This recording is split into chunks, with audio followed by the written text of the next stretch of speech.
Hey guys, this is Evan for Grips.com, coming at you with another video. Today I'm going to be playing a little bit of Zoom poker and going to talk about range construction, range evaluation, and finally, how to decide what are the best plays to make based on what you feel your opponent's range is. I'm going to get rid of this Hold a Manager HUD right now because it's just really cramping my style. And the stats take quite a while to update in Zoom Poker, so I feel that better off just not having it up there. It's kind of useless information. So the first thing in terms of information you get that will help you determine your opponent's range is, of course, their playstyle. If you are dealing with a very tight player, the ranges are going to be much more defined and easier to figure out. And when you're dealing with a loose, wild player, it's harder to be certain what types of hands they're playing because there are so many different possibilities. Sevens, I think I'm just going to get in against my friend the short stack, but he didn't oblige. Maybe a good thing. If he's a random player, getting in with the sevens is probably fine. If he's a professional 40 big blind player, then trying to get it in against an early position open is probably not the best idea. The second piece of information that you get to aid you in your quest of determining your opponent's range is what position they've opened from. These days, most of the strong players will play a much tighter range from early position than they will from late position, with the stats typically coming out as around 15% of hands under the gun, 18% of hands from the hijack, 25% of hands from the cutoff, and then about 40 to 50% of hands on the button. So if someone opens from later position, you can assume they have a much wider range than if they open from early position. There are also going to be players who just play the same hands from every position and aren't what we call positionally aware. Those guys will be fairly easy to identify, and in their case, you just don't factor in where they open from into your range evaluation process. You just assume that they have the same hands regardless of which position they open from. I forgot about the fast fold there. You guys probably want the action. Let's get some action. Um, Next piece of information that will help you to define your opponent's range is what action they were facing ahead of them. So if there has been a limp in front of a player, that might mean that they're going to open a wider range. In some cases, it means that they're going to open a more narrow range because they don't want to open with complete crap if it's against a player who limp calls a lot. The types of hands that the limper has will also play a big part in this. If their limping range consists of the top, like 50, 60% hands, like in the case of a fish, people are going to be isolating with a much wider range than if the player is more of a weak tight, limping only 15 to 20% of hands and generally continuing to further action when they play those hands when they've limped. So in that case, people are going to be isolating much more narrowly because they can be pretty certain that they're going to have to play on in the hand. So their hand requires some playability to be a good spot. Likewise, if there's a raise ahead, people's ranges for flat calling and people's ranges for 3-betting are fairly defined and fairly consistent. Once you get a good feel of what types of hands someone likes to flat call with or re-raise with, it's very rare that you're going to see them change which hands they like to do certain actions with. People are generally pretty consistent in their play.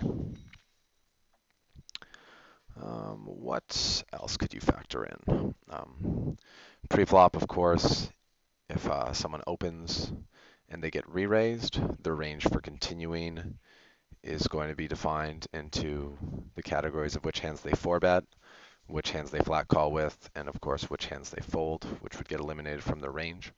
So based on how your opponent reacts to a 3-bet, you can further narrow down their range from that initial hypothesis you made of which hands they were opening. Now you narrow it down further based on which hands they would 4-bet with and which hands they would flat call with.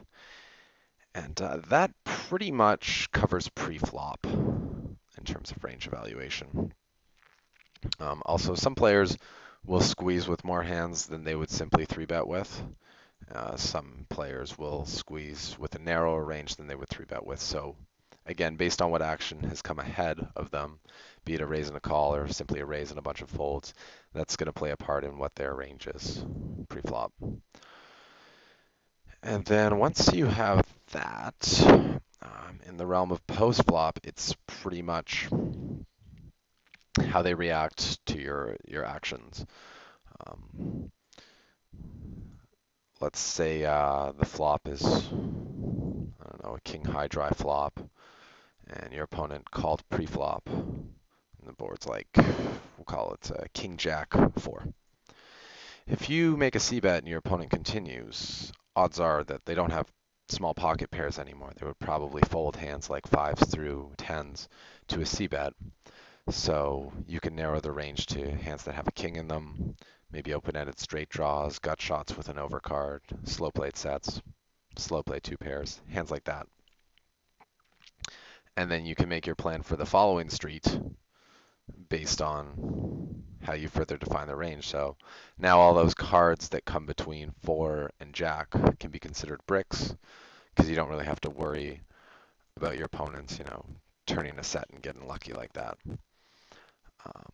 Likewise, when there's a flush draw out there, you can factor that in, and all of their suited hands that didn't contain that flush draw can be knocked out of the range.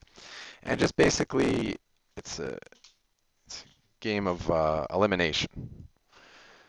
You take your starting range, and then every time you get some action post-flop, you take that information to further narrow down the range and eliminate hands that are no longer real possibilities for them to have. By getting good at this, you can spot situations where an opponent is maybe trying to desperately rep a hand on the river that they can't possibly have in their range and pick off some bluffs. You can also, know how thin you can value bet because, hands like bottom pair, a lot of players are going to fold facing a bet, so you don't necessarily want to be betting second pair bottom kicker for value on the river. And against some players, you might not even want to bet second pair top kicker or top pair bad kicker for value on the river, because if they've called the flop and turn, they have top pair minimum in their range, stuff like that. Scare cards also factor into your process of range evaluation. And that is the first time I got 3-bet, and it's a pretty big 3-bet, so I'm going to fold the king jack suited.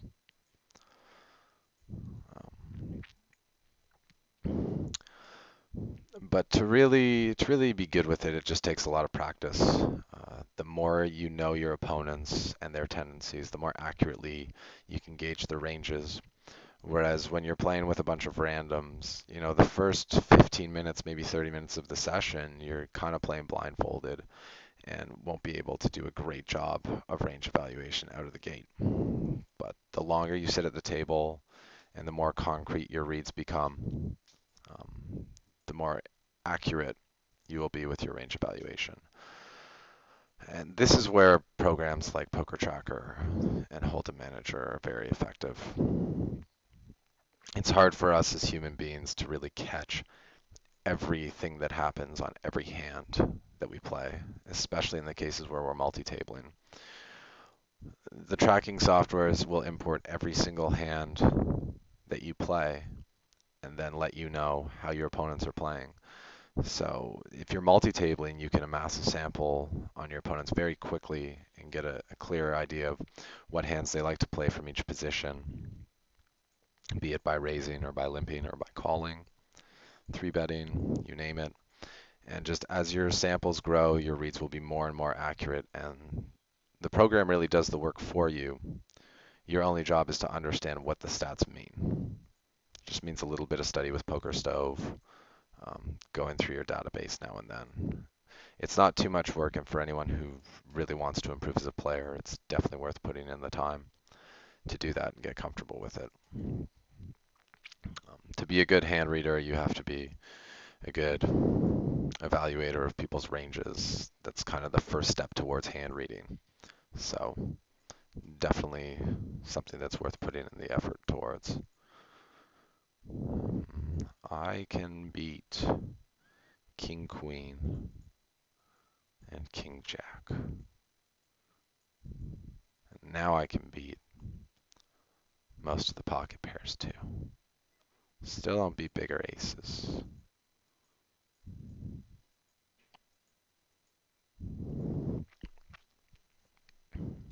Um, and the next step, once you're good at evaluating ranges, is then weighting ranges based on combinatorics. For example, I think there are 6 ways to make a pair. For example, if we use aces, ace of spades, ace of clubs, ace of spades, ace of hearts, ace of spades, ace of diamonds, ace of diamonds, ace of hearts, ace of diamonds, ace of clubs, ace of hearts, ace of clubs. I think I got that right. Anyway, 6 ways to make a pair. And the term combinatorics is the combination of hands. 2 cards together makes a combination. And then in the case of unpaired hands, it's something more like 16 ways to make each hand. In the case of suited, there are 4 combos, and there are 12 offsuit combinations. So you're between 2 and 3 more times as likely to have unpaired cards as you are paired cards. So when determining someone's range, you factor in the likelihood of them having the offsuit cards to be more likely than the odds of them having paired cards. Then you weight the range and the odds of them having each part of their range. Compare that with your pot odds that you're getting. And that's when you're really making mathematically optimal poker decisions once you get good at that. Again, just takes practice, lots and lots of practice, and it's a very good skill to have. Most of the professional players understand this skill, but aren't necessarily the greatest at applying it. I personally am not all that knowledgeable when it comes to combos. So it's something that if you really work on and get really good at, you will definitely have an advantage over a lot of your opponents. And probably not folding here if he bets. Ace Queen is one hand I beat. Ace Jack is one hand that beats me. They kind of cancel each other out. And then there are all the flush draws as well, which are more likely than the sets. So overall, against his total range, I'm beating a decent amount of it. And if he'd bet, say, half pot on the river, I'd be getting 3-1 and only have to be right 25% of the time. So I would have been getting the right price to play on, make a call. And that's something that's very important to understand, is that you don't need to be right every time you make a decision. It's okay to be wrong, especially if you're making decisions where the odds are in your favor, and over the long run, they're going to be profitable decisions. Just the same way that if you never get caught bluffing, it probably means you're not bluffing enough. So just something to think about. In the grand scheme of things, the meta game and everything, you're going to be wrong a lot of the time. You're going to make bad calls or calls where you lose the pot, but a lot of times the math is there, and you just get unlucky that they have the top of the range, one of the best hands that they could show up with in a certain spot, whereas the other 80% of the range was hands that you're ahead of.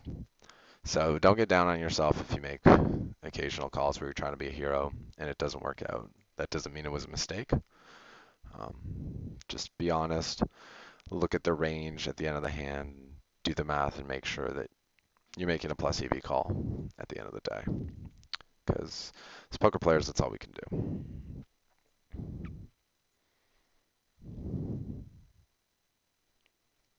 Man, Don't you just hate being in the big blind in Zoom poker with garbage because you can't quick fold, even though you know it's so unlikely that it's actually going to get folded around? You're like, dude, why don't you just let me pre-fold and get on to the next hand?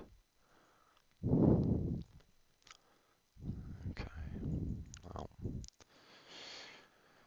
sometimes I would flat call with ace king here in the small blind, but given that he's min raising, it increases the likelihood that he's playing a wider range than someone who would just be doing a full 3x up front.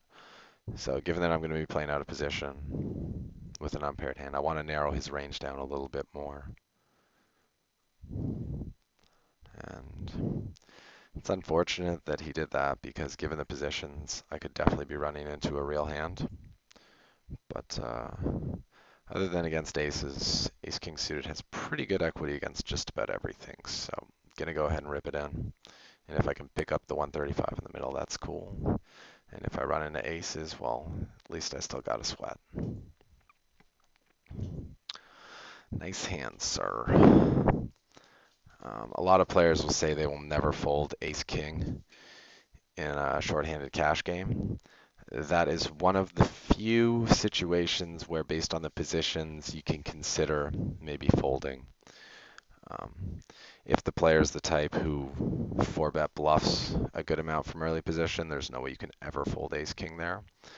But if it's the type of player who, you know, plays pretty tight from early position, respects the 3 bets that they get, you know, they don't call too wide or 4-bet too wide, then 3-bet folding, I mean, it isn't terrible.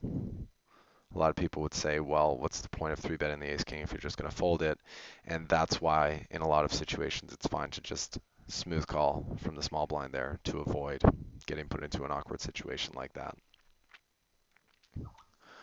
So again, that's a spot where having statistics would be helpful, but sometimes you just gotta deal with what you got.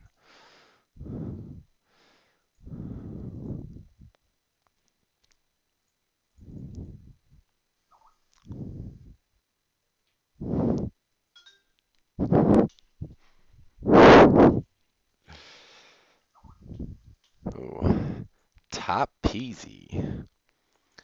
So I'm gonna fire out a c-bet. I will get called by a couple of hands that beat me. Ace queen, pocket eights, slow played aces. I will also get peeled by a good amount of hands that I beat. Jacks, tens, nines, 8-7 suited with a backdoor flush draw, 8-9 suited with a backdoor flush draw. So there's a good amount of value there. I think had he called, I probably would have checked the turn because most of those hands that I'm beating on the flop will fold to a turn bet, but might consider calling if I check the turn and bet the river. Call that one the suicide line because as a bluff, it is very ineffective. People tend to think that if you had a real hand, you would have bet the turn and that you're just making a desperate stab on the river. So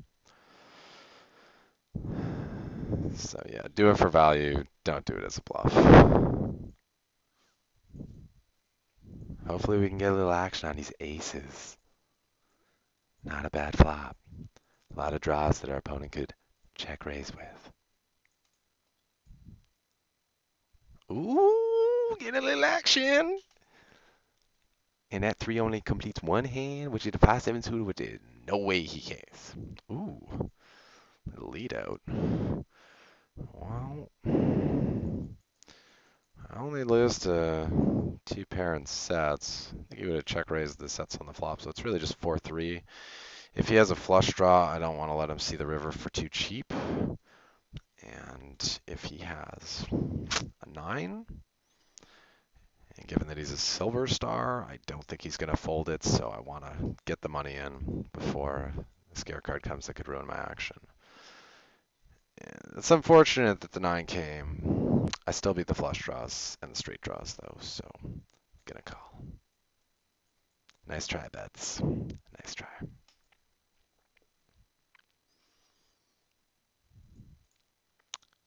And I think that's going to be it for me. I'm about even. My goal in this video was to just tell you guys about range construction. not to make or break the bank. So I'm happy to take this result as it was. I think there's a lot of good content that I gave you guys to think about, and I have a feeling you guys are going to come at me with a lot of good questions that I'm looking very much forward to answering. So this has been Evan for Grips.com. Now it's your turn. Go out there and get stacking.